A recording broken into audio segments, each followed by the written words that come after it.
Nação Azul. Sejam muito bem-vindos a mais um episódio do Diário da Raposa, o seu canal de notícias do Cruzeiro.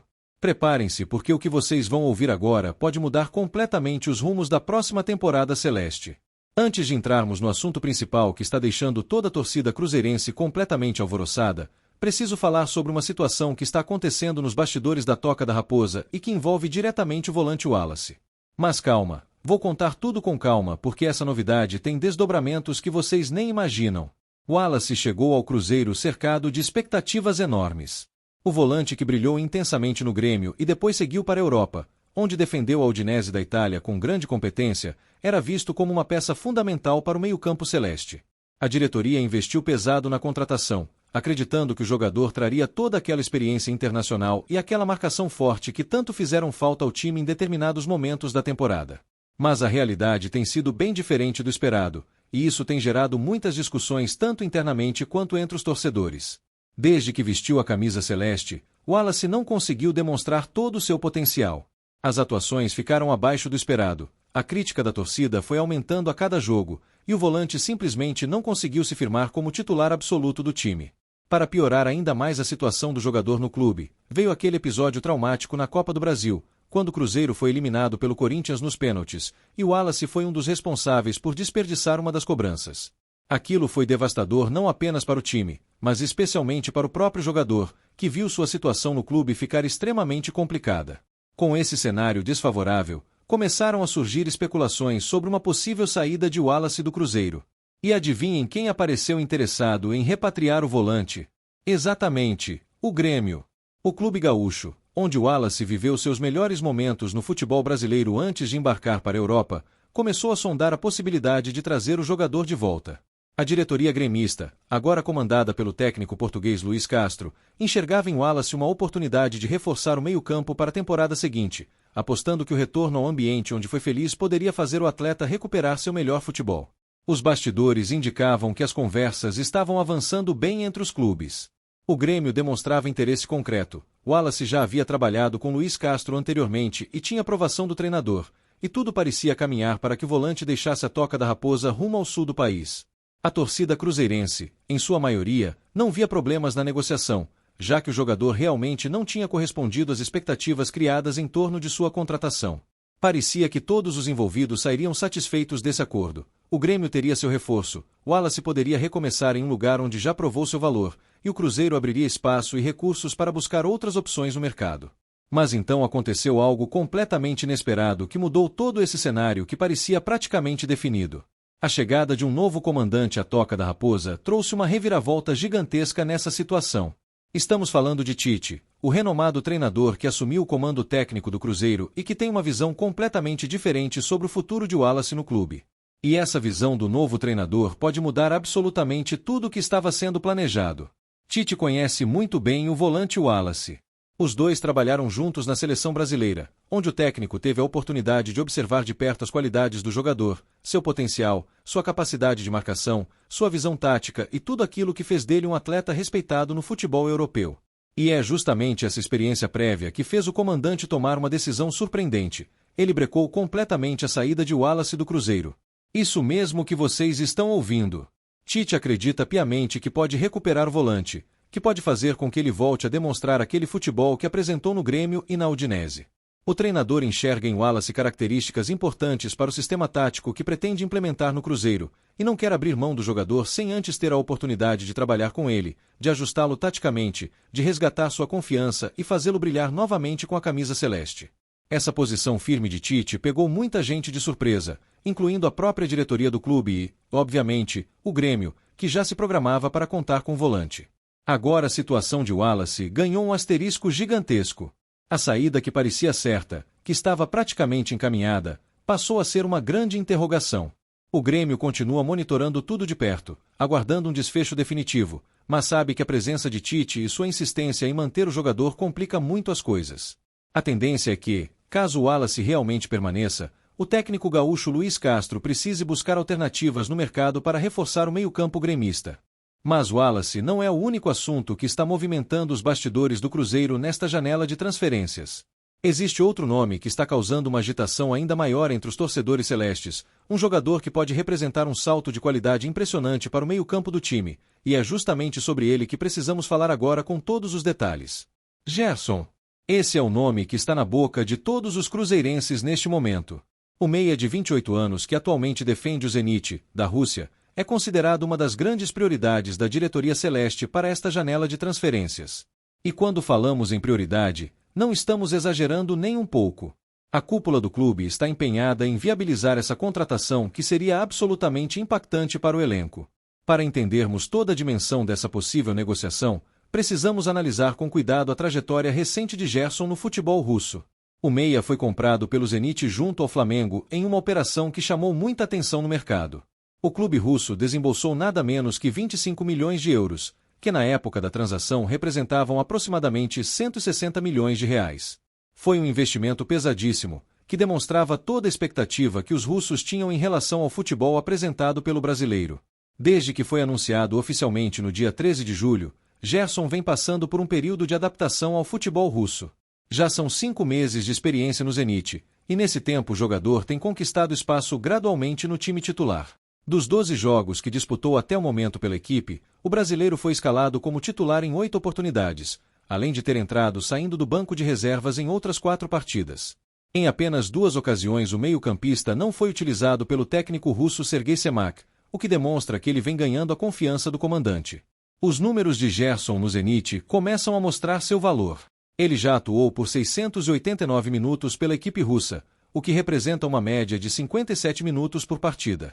É interessante notar que em 7 dos 8 jogos em que começou como titular, o brasileiro acabou sendo substituído durante o segundo tempo, algo comum para jogadores que ainda estão em fase de adaptação a um novo futebol e que precisam de um gerenciamento cuidadoso de sua condição física. A única vez em que Gerson completou os 90 minutos inteiros em campo foi justamente no último jogo do Zenit na temporada, quando a equipe venceu o Akron Togliatti por 2-0 pelo campeonato russo. Esse jogo contra o Akron Togliatti, aliás, foi especial para Gerson por outro motivo, além de ter completado a partida inteira. Foi nessa ocasião que ele marcou o seu primeiro gol com a camisa do Zenit. O tento mostrou que o meia está encontrando seu espaço ofensivo na equipe e começando a contribuir não apenas na construção das jogadas, mas também sendo decisivo na frente. O outro gol daquela partida foi marcado por Luiz Henrique, ex-Botafogo, mostrando que os brasileiros estão fazendo diferença no time russo. Falando em brasileiros, é importante destacar que Gerson não está sozinho nessa aventura no futebol russo. O Zenit conta com outros 6 jogadores brasileiros em seu elenco: o zagueiro Nino, o lateral esquerdo Douglas Santos, o volante Wendel e os atacantes Luiz Henrique, Mantuan e Pedro. Essa colônia brasileira certamente facilita a adaptação de Gerson ao país e ao clube, criando um ambiente mais familiar mesmo estando tão distante de casa. Uma curiosidade interessante é que a Federação Russa permite que todos os gringos do Zenit entrem em campo simultaneamente, já que o regulamento proíbe mais de 13 estrangeiros no plantel e mais de 8 durante os 90 minutos de jogo. Outro detalhe curioso sobre Gerson no Zenit é a numeração que ele veste, a camisa 9.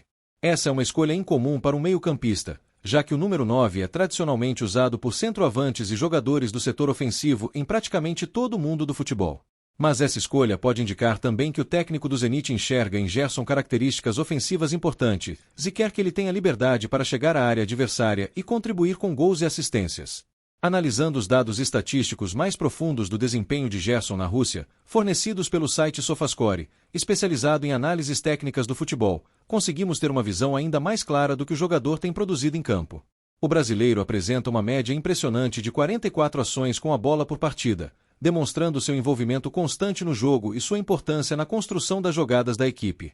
Sua taxa de acerto nos passes é excelente, 31 passes certos por jogo, com uma precisão de 88%, números que revelam um jogador tecnicamente refinado e confiável na distribuição da bola.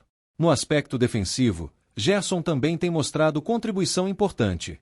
Ele realiza em média um desarme por partida, recupera 2 bolas, vence aproximadamente 3 duelos físicos e sofre quase 2 faltas a cada compromisso. Esses números demonstram que o meia não é apenas um jogador ofensivo, mas alguém que também cumpre suas obrigações defensivas, que participa da marcação e que sabe quando é necessário ser duro na disputa pela bola.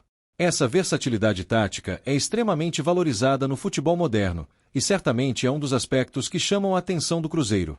Mas então chegamos na parte mais eletrizante dessa situação toda: O Cruzeiro fez uma consulta oficial ao Zenit para saber a situação de Gerson. Isso mesmo, o clube celeste foi até os russos para entender as condições de uma possível negociação. E a resposta do Zenit foi ambiciosa, para dizer o mínimo. Os russos sinalizaram uma pedida de 40 milhões de euros para liberar o jogador, valor que na cotação atual representa aproximadamente 260 milhões de reais. Obviamente esse é um valor altíssimo, que representaria o investimento mais caro da temporada do Cruzeiro caso a negociação se concretizasse nos moldes propostos pelos russos. Mas aqui entra um fator que pode ser absolutamente decisivo para fazer essa operação acontecer: a chegada de Tite ao comando técnico do Cruzeiro. Gerson trabalhou 2 vezes com o novo treinador celeste, tanto no Flamengo quanto na seleção brasileira.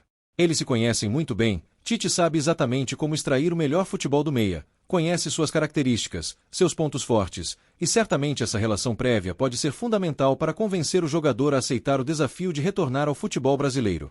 Imaginem só a dupla Tite-Gerson reunida novamente, agora no Cruzeiro. A experiência que eles já têm de trabalho conjunto, a confiança mútua que foi construída ao longo do tempo, tudo isso pode fazer uma diferença enorme na adaptação do jogador ao clube e nos resultados que ele pode apresentar em campo. Tite sabe como posicionar Gerson taticamente, conhece os movimentos que ele gosta de fazer, entende como criar um sistema de jogo que potencialize suas qualidades. Essa sintonia entre treinador e jogador é algo que não tem preço e que pode acelerar muito o processo de entrosamento com o restante do elenco. A diretoria do Cruzeiro, é claro, está trabalhando para tentar abaixar os valores inicialmente apresentados pelo Zenit. 260 milhões de reais é uma quantia que exigiria um esforço financeiro gigantesco do clube, e os dirigentes celestes sabem que precisam negociar com inteligência para viabilizar essa contratação sem comprometer a saúde financeira da instituição. As conversas estão acontecendo, os intermediários estão atuando, e existe uma expectativa real de que um acordo possa ser alcançado. O que está em jogo aqui não é apenas a contratação de mais um jogador. Estamos falando de trazer para o Cruzeiro um meio-campista no auge de sua maturidade técnica, com apenas 28 anos, experiência internacional, passagens pela seleção brasileira, títulos importantes na carreira, e que pode ser a peça que faltava para o time dar o salto de qualidade necessário para brigar pelos principais campeonatos na próxima temporada. A chegada de Gerson representaria uma declaração clara de ambição por parte da diretoria celeste, mostrando para a torcida e para todo o futebol brasileiro que o Cruzeiro está disposto a investir pesado para voltar a conquistar títulos importantes. E não podemos esquecer que essa negociação acontece em um momento em que o clube está se reestruturando tecnicamente com a chegada de Tite, um dos treinadores mais vitoriosos do futebol brasileiro recente. A combinação de um elenco qualificado com um comandante de altíssimo nível pode finalmente fazer o Cruzeiro recuperar o protagonismo que tanto marcou sua trajetória ao longo das décadas. Gerson seria uma peça fundamental nesse projeto ambicioso de reconstrução da grandeza celeste.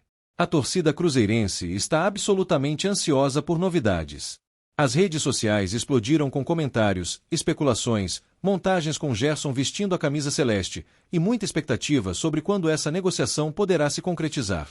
Cada nova informação que surge é analisada minuciosamente pelos torcedores, que estão vivendo a esperança de ver um reforço de alto calibre chegando para fortalecer o time que tanto amam. Os próximos dias serão absolutamente cruciais para definir o futuro dessas duas situações que estão movimentando o Cruzeiro: a permanência ou saída de Wallace e a possível chegada de Gerson.